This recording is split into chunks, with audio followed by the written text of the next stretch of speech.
Okay. Okay. Huh. Welcome, everybody. We're having the usual technical difficulties. Would it be libraries if we weren't struggling with these issues? Um, so let's just make sure I can see a show of hands. So um, I'm hoping that you can all hear me, and let's make that our first question. If you can hear me, could you please raise your hand? Ooh, and maybe, do we actually have ways to raise our hands? Maybe not. We don't. We Okay, don't. So maybe if people want to say in the chat that they can.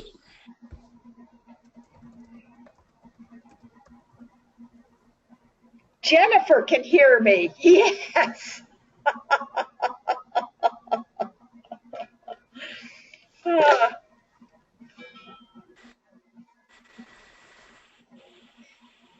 and Suzanne can hear me.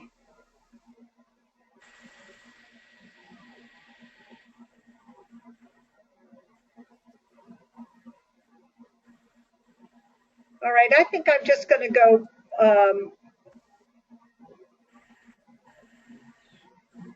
forging ahead because I want to make sure that I get through this equipment, this PowerPoint. So I have sent you all an email with the PowerPoint that I'm using today and the usual PowerPoint handout. The webinar is being recorded, so if you need to come back and look at anything, you can do that later. I'm going to start the PowerPoint, which unfortunately means it'll be challenging for me to see your chat, but I will pause it from time to time and come back and do that. So I'm going to start my screen share, and hopefully we can get this working for you. Then you're just going to hear me talk unless you have a mic and want to speak up. The mics are unmuted as far as I know.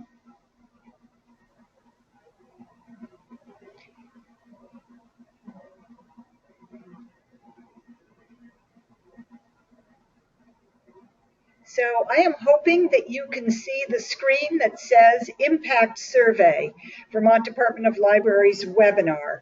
And I can still see the chat, and Laura says she can see it, yes, so that's great. Okay, so I think we're ready to go, and let's get on with it. So the only other thing is, will we be able to move through the PowerPoint? Good. So today we're going to do a brief welcome, talk about the impact survey, and then hopefully give you a little bit of evidence that the impact survey is something that you want to do for your library. I've had a couple of emails from people saying, do I have to do it? So no, there is no coercion. The state of Vermont can see a group response. So that's great for us. It allows us to talk about what is happening in public libraries. But I know this is something that's going to take some time and effort on your part. So it is up to you to make the decision very quickly about whether you want to do it.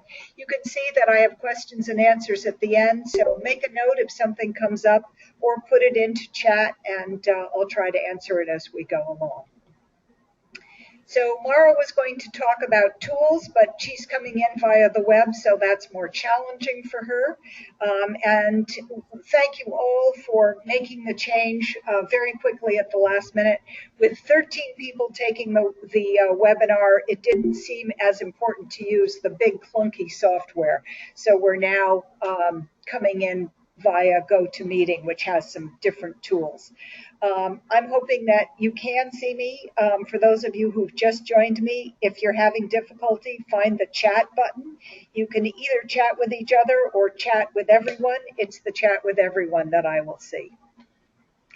Okay, so I'm going to skip the polls since we're not at the same place we were and just go to talking about the impact survey. One of the things I like about this initiative is that it's research-based. So it's actually coming out of the University of Washington initiative, funded by the Bill and Melinda Gates Foundation. These surveys have been used since 2009. So there's been a while building up the information about what questions elicit the right responses and what kinds of measures of computers are really useful to public libraries.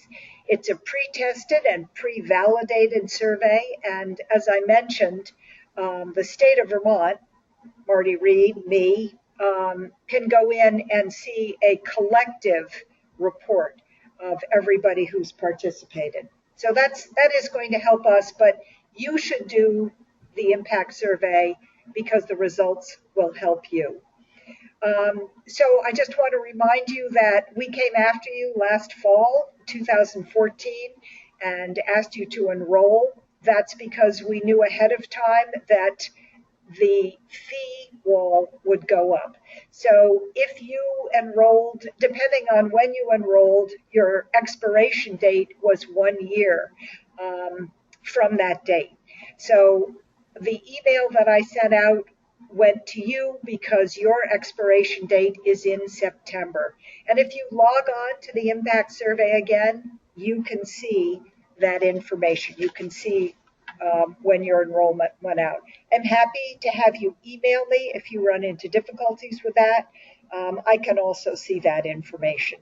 Libraries can still join, but there's a fee now. And we had thought initially that the Department of Libraries might be able to pick up that fee. That's not going to happen. You know that story. So that's why this last minute push. I'm hoping that you'll all be interested in taking advantage of this opportunity now before your membership, your free membership expires.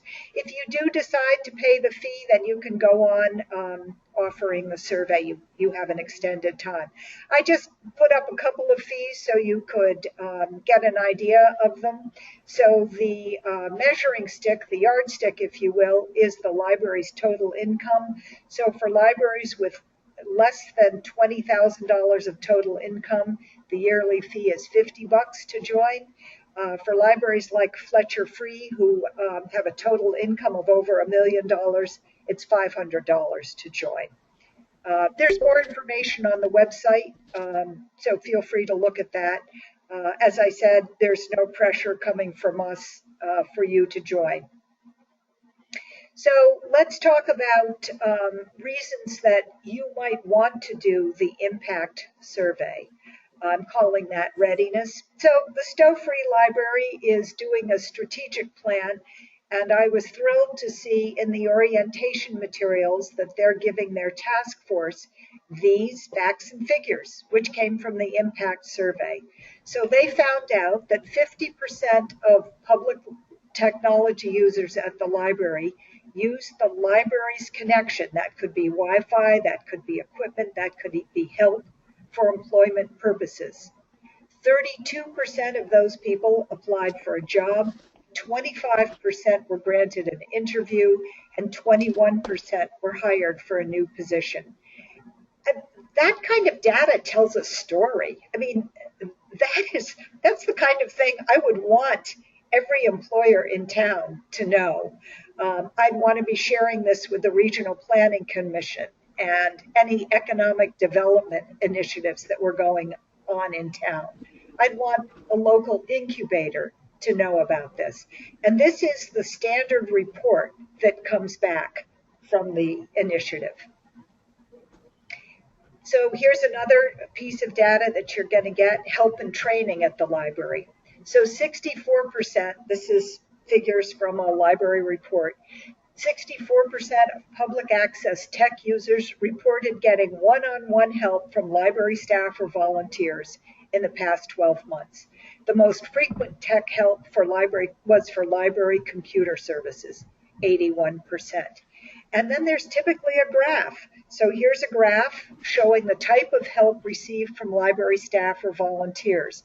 So people asking for help with subscription databases and websites, about 50%. Basic computer instruction looks like 25%. So again, really in-depth, detailed reporting on what people reported to the impact survey from your town, from people who use the library equipment. So just a moment for you to type into chat ways that you think the library might use this data, or it might be useful to the town or to the library director.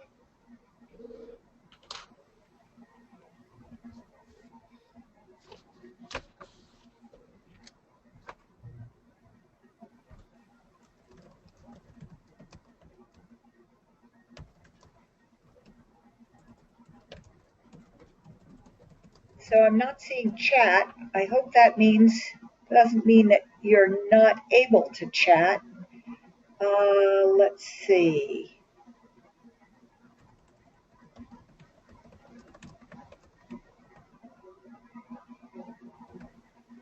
Looks like the technical fund drive, Suzanne Warren. Oh, great. Fundraising annual fund drive. Here's another one. Thank you, guys. I appreciate it. It helps me know that you're here.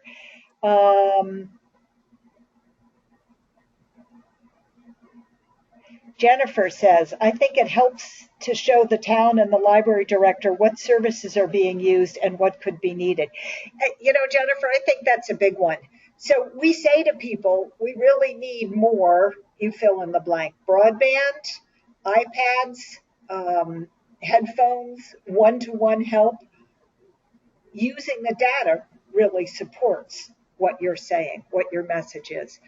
I also wonder if the library director might be thinking about what kinds of staff training to use. So let's say that you see that subscription databases is a big number, and you think to yourself what kinds of staff skills you have.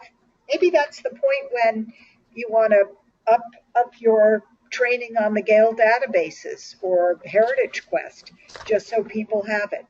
So these were some of the thoughts that I had. Most people need both statistics and stories to understand a problem. And I think libraries are pretty good at anecdotal stuff. So, you know, we say, just last night, a young parent came to me. They said they were having difficulty downloading their IRS form that they needed to report income on. I was able to help them. But knowing that you can back up that story with statistics is a big help. Here's another chat. Rebecca says, share information with local business organizations, showing that the library is an important part of the business community and not just a tax expenditure. Absolutely. And the budget process. I mean, this is a good time of year to be checking in and thinking about not only what we're asking, but why. And having these statistics is really going to buttress your problem, your presentation of your budget. So in my mind, surveys are not the only answer, that kind of data, but typically the data collected is helpful. Some benefits that the website talks about. You actually will have a graph of how people use library tech. It will inform staff training. So there was a period when health literacy was what everybody wanted to know. And that was a change that I saw reported in the Pew Internet Survey. But I wasn't sure it was a change that really applied to Vermont or a specific town in Vermont. Maybe they still needed to do training on Skype or Facebook or Twitter. So having very specific feedback could help you decide how to get your staff upped. Or if you have a one-to-one intern, what kinds of things the one-to-one intern might be advertising their expertise in. If you decide to sign up for the fee-based surveys, you'll be able to measure progress over time. If you're just going to use it once, you won't. And as I said before, it's a great way to back up budget requests and ideas about the image of the library. So let's get to the nitty-gritty. Let's talk about the instructions. The first step, which everybody on this webinar, everybody I wrote to has taken, is to create a user account. Typically, you put in either a username or an email login. If you're the email that I use to contact you is the same one as you used to log in. That's how I got that email to contact you. So there's one piece. If you don't remember your password, of course, there's a password reset button. So when you go to the website, impactsurvey.org, you use the login key and use the reset button if you're missing the password. And then if you want to review the tabs or go right to the center of information, the My Impact dashboard. So the first step you'll be asked to do is to view and update your library profile. The library profile is based on the information you reported in the Vermont Public Library Report. So you'll want to verify that information. And there is a place to upload your library logo or your photo. So if you want the survey to really look like your library, there's a way to customize it so it does. And there's a very short survey meant for the library director or tech staff to complete. So you do that as well on the My Impact dashboard. The next decision you need to make is when to schedule the survey. Many of you will see that your registration ends fairly soon, so please don't hold off on going in and scheduling your survey. You can hold it for at least 2 weeks. If you have the luxury of a late expiration date, you might want to hold it for slightly longer. I think of September as kind of a crazy month with parents dealing with back to school issues and people, coming back from summer vacation and getting reorganized. And in a small library, it may make sense to leave it open slightly longer. The recommendation for this to be a valid survey is that you have as many responses as you have typical library tech users in 1 week. So over the period of the survey, 2 weeks, 3 weeks, 4 weeks, you're shooting for that number of the typical number of people who use your library tech in 1 week. After you have launched the survey, you can continue to track it on the dashboard. There are actually hourly updates reporting how many people have logged in. So an important part of this is going to be promoting the survey, and Impact Survey has an actual promotion plan as part of their information on the dashboard. So some common sense things you might do: if you have a newsletter or a Facebook, you might put it there. Put up a sign at the desk. If you have one of those what do we call them? I'm gesturing with my hands as if we were standing across from each other. One of those big signs that's out front of the library, the signs you can change the lettering on it, mention it there. You might want to do a drafting or a drawing or a raffle ticket for everybody who takes the survey. Users do have to be 14 or older, so you may want to think about that when you're promoting it. There are 2 ways to offer the survey. I'm assuming that if you can talk people into taking it online, that's the easiest. That's the easiest for you because the survey results are automatically collated. So Dashboard will give you a unique URL to the survey and banners. You select the links you want and copy and paste the code into your home page. If you can, I really recommend making the link your opening page at your library terminals. Once people have taken the survey, that may be slightly annoying to them, but the idea is to get as many users as you can in that 2-week period.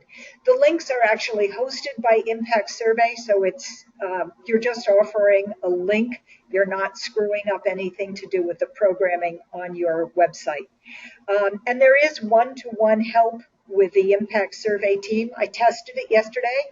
I sent them a message, and sure enough, they got back to me in 15 minutes.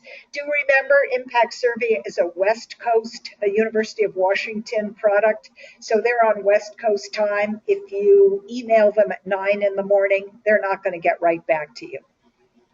So that's the online survey, but I think probably you, like me, know that you have plenty of library users who prefer paper. So print it off, put a stack I in had the to close desk. an hour early yesterday. I thought I was going to throw up. It was so hot in here. So I'm doing an Sharon, web I thing can here. hear you. Sharon Colvin? A web training for the library. Nice. I've got a bunch of paperbacks I'm just going to put out here. Okay. Hi, Mara, is that you? Hopefully they've gone away. Sorry, folks. I think you heard as I did, we were on another, feels like the old Vermont party line. So library users may prefer paper. You might want to say to them, yes, the survey takes about 10 minutes to do, but keep a stack and offer it to them. And what will happen at the end of the survey is somebody on the library staff will submit that data manually. It's a pretty routine interface. You're not going to have to type in each survey manually. It's a way to do it. Oh, thank you, Rebecca. She very kindly supplied the missing piece for me. It's called a sandwich board. That is exactly what I was thinking about. Okay, so I, at least in the areas that I know, a lot of places did a promotional offer. So, giving away an ice cream cone or a cup of coffee or a stack of books from the library book sale, something like that as an incentive. Make sure, please, that if you're doing an incentive, you offer the same incentive to people who take the survey in paper as people who take the survey online. That's important. We know that. So when the survey ends, you take down the embedded code that you use to promote the survey link. Staff enter the paper survey through an online interface. You download the unique reports for the library, and that's it. There are sample reports on Impact Survey, and I thought I'd give you a little bit of a look at what they're like. This is actually, I think, one of the strongest arguments for using Impact Survey.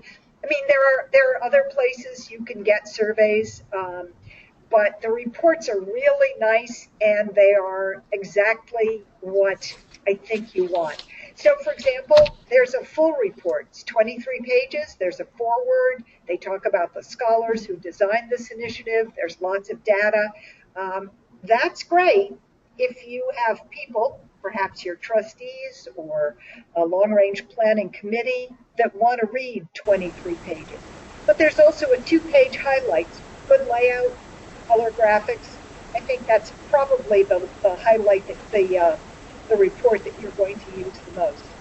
There's also a slide presentation, a PowerPoint, again, great graphics. And I was thinking, if you're a member of Rotary or you're invited to speak there, if you have a women's club that's interested in how the library's doing, if you want to make a presentation with the idea of exciting some donors, the slide presentation is great. And why not? They've also included as a report a letter to the editor with statistics. It's right there. You can just copy it and make it work for you. This is what the 2-page highlights looks like. So you can see the little blue column there. Librarians make a difference. Of survey responders who use the library's public access technology, 99% got help from a librarian, library staff, or volunteer to use the library's computers and internet. Nice. I don't think any of our figures will be 99%, but still. Links it back to the Pew survey, so it puts it in a broader context, but the highlights talk about your users and your library, and it will say, at the Richmond Public Library, or at the Shelburne Public Library, there are a number of terminals and so forth. So someone comments, if anyone else is hearing static, please mute if you're not the person talking, and nobody is talking. I hope the static isn't coming from me. I'm hearing a kind of little hiss too, so. Okay, this is the Q&A, and then we're done. So it's turned out to be a very quick webinar. But this is the point where I'd like you to ask any questions in chat. I think that's the easiest. You do have microphones on, but I'm thinking that um, I'm happy to have you try and talk if you want to. I haven't muted anyone, but perhaps chat is easier.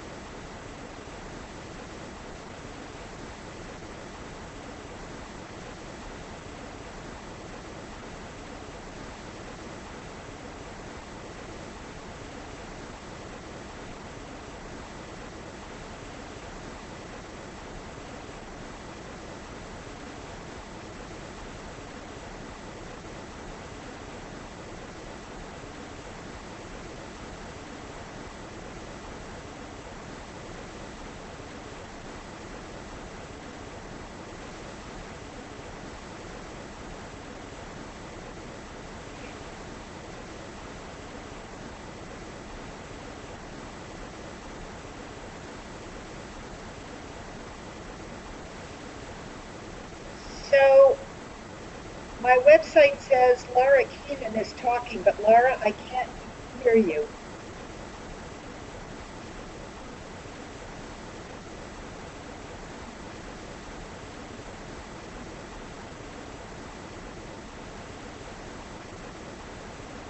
Okay, so Rebecca, I'm wondering if anyone, even nationally, has learned information about the people who are not connected, need to be, but still don't use the library.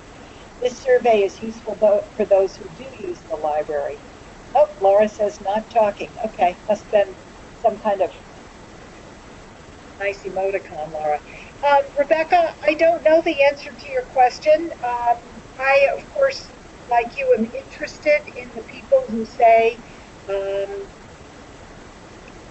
with a very firm voice, thank you. I do not want to be digitally connected. I'm very comfortable where I am. Although you make the point that some who are not connected need to be connected. This survey is not going to reach them unless they use the library. This survey really asks, how did you use technology at the library? It's a great question, but this isn't the solution for it.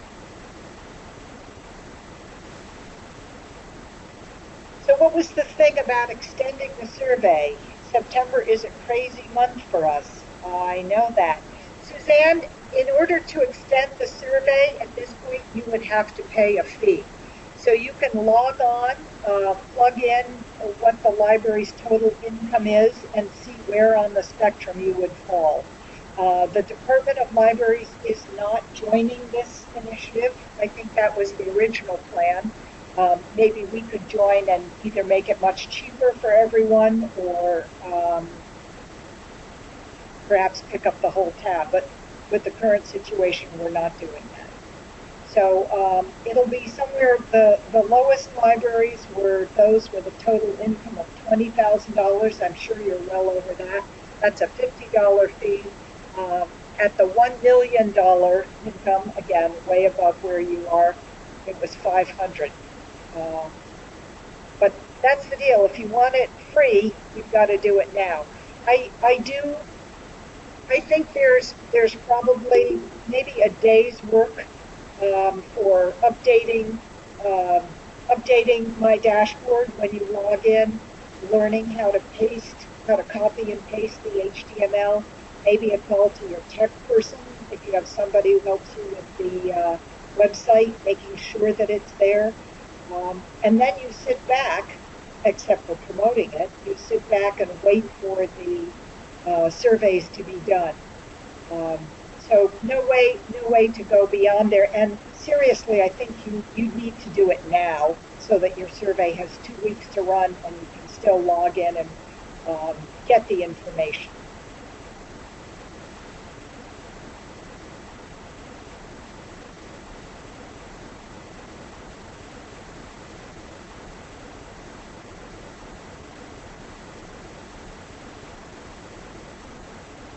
And Suzanne, you're exactly right. If you joined on September 25th, 2014, you would have to complete everything, including pulling the reports, to do it for free.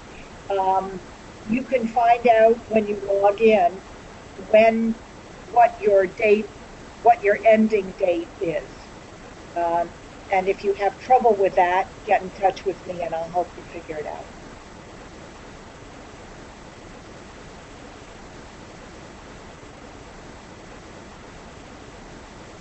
Okay, that's the webinar, folks. I think you know how to get hold of me, but let me just give you my email, amy.howlett, Howlett, at vermont.gov. And I'll be sending these links out once the recording is done. Thanks so much. Have a great day.